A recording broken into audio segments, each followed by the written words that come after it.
Halo teman-teman, selamat datang di channel saya, Ardi Novianto Putra. Dan kali ini kita akan bahas mengenai 5 rahasia tersembunyi dari trader yang sukses. Dan ini akan menjawab pertanyaan-pertanyaan kenapa trading forex, kripto, komoditas itu malah bikin stres, bukannya malah bikin untung, ya. Dan bagaimana cara kita mengantisipasinya supaya nggak stres dalam melakukan transaksi trading. Karena saya punya triknya supaya tradingnya itu bisa lebih santai.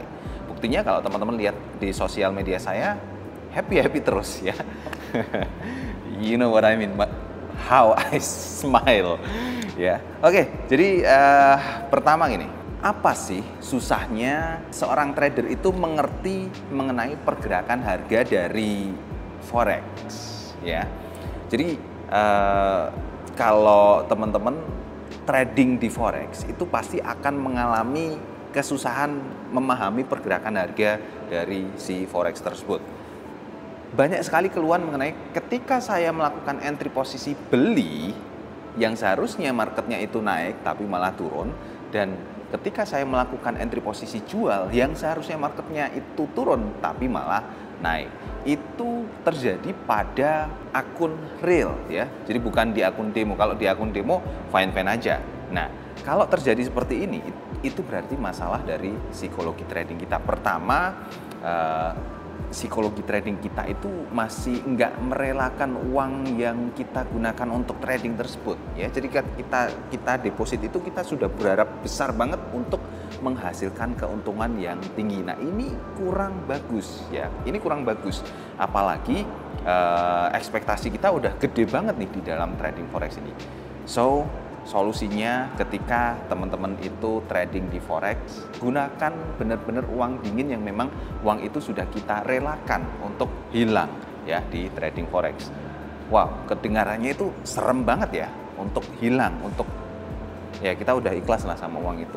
Tapi ketika kita ikhlas dan kita punya strategi trading yang benar nih, kebiasaan trading yang benar ya, maka hasilnya itu akan bisa justru menguntungkan buat teman-teman, dan justru teman-teman bisa trading dengan cara yang lebih santai lagi kayak gitu. Nah, solusi dari bagaimana cara kita bisa mengerti pergerakan pasar di forex ya, pertama kita harus tahu arah trennya dulu ya, harus identifikasi arah trennya. Trennya itu ada 3, naik, turun, atau sideways. Kalau naik ataupun turun ya kita boleh masuk ke market tersebut. Kalau sideways hindari, wait and see saja kayak gitu. Jangan memaksakan untuk terus-terusan masuk ke market ya, atau terus-terusan entry posisi. Itu akan membuat kita jadi stres itu. Nah, lalu yang kedua, kenapa trading kripto itu sering bikin kita pusing? Itu karena teman-teman belum memahami market dan belum memahami mengenai si kripto yang teman-teman tradingkan tersebut. Karena kripto itu kan ada banyak sekali ya, ada lebih dari 20.000 aset kripto yang ada di pasaran. Kalau teman-teman suruh memahami satu persatu itu kan akan susah, apalagi teman-teman direkomendasikan untuk trading di kripto A. Sedangkan teman-teman sebelumnya belum pernah melihat chartnya, belum pernah memahami chartnya, belum pernah memahami juga dari si kriptonya itu dia dimiliki oleh siapa, didirikan oleh siapa, dan lain-lain sebagainya. Makanya penting banget untuk melakukan analisa baik itu fundamental ataupun teknikal pada suatu aset sebelum kita masuk ke aset tersebut. Ini yang disebut sebagai trader cerdas. Jadi nggak bikin stres ya. Nah, kemudian resiko terbesar nih buat trader komoditas saat harganya naik atau turun.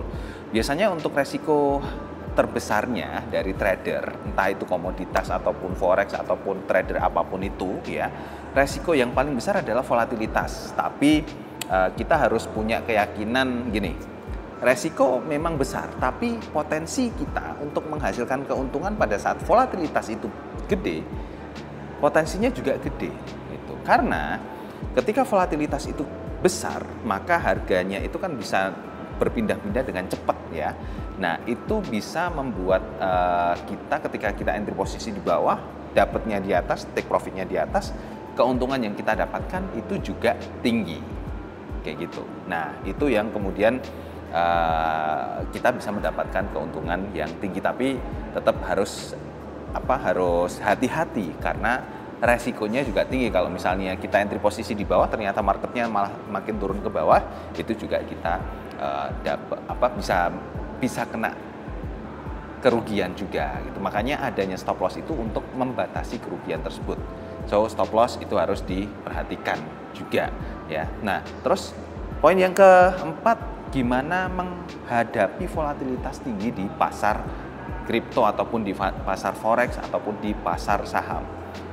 Kalau di kripto dan forex, cara menghadapi volatilitas yang tinggi, kita bisa memetakan dulu sebelumnya ya pergerakan harganya, support resistennya itu dipetakan.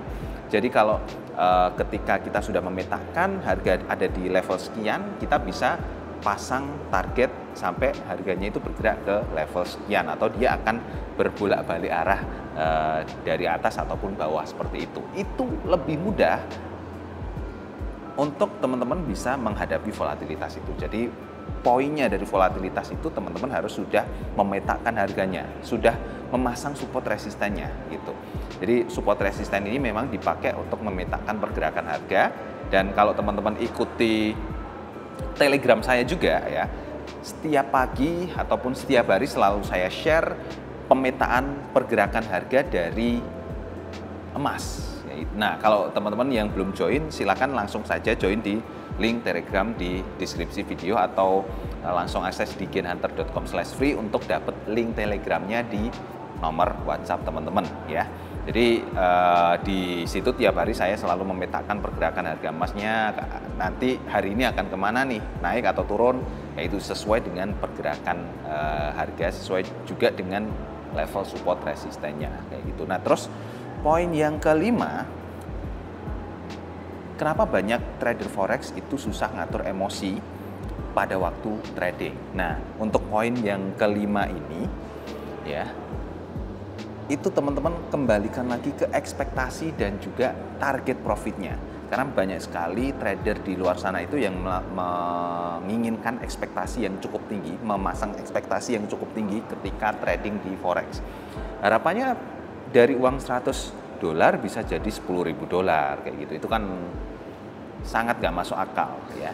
Yang saran saya, ketika teman-teman itu trading ya, targetkan 20% sampai dengan 50% saja dari modal yang teman-teman miliki. Itu akan membuat teman-teman lebih santai ketika trading kayak gitu ya. Dan untuk trading supaya bisa lebih santai, pertama jangan sering-sering entry posisi. Paling seminggu itu katakanlah teman-teman trading 3 kali aja udah cukup ya. Jadi nggak perlu lagi tiap hari misalnya harus entry posisi 10 kali atau 20 kali, itu malah bikin pusing. Tips trading yang santai, tradinglah seminimal mungkin, bikin target serasional mungkin. 20%, 50% itu sangat rasional. Nah, buat teman-teman yang pengen belajar trading, silahkan teman-teman bisa langsung akses saja di gainhunter.com/free. Linknya ada di kolom deskripsi video di bawah ini. Sampai ketemu di grup Telegram dan juga di grup Gain Hunter. Bye-bye.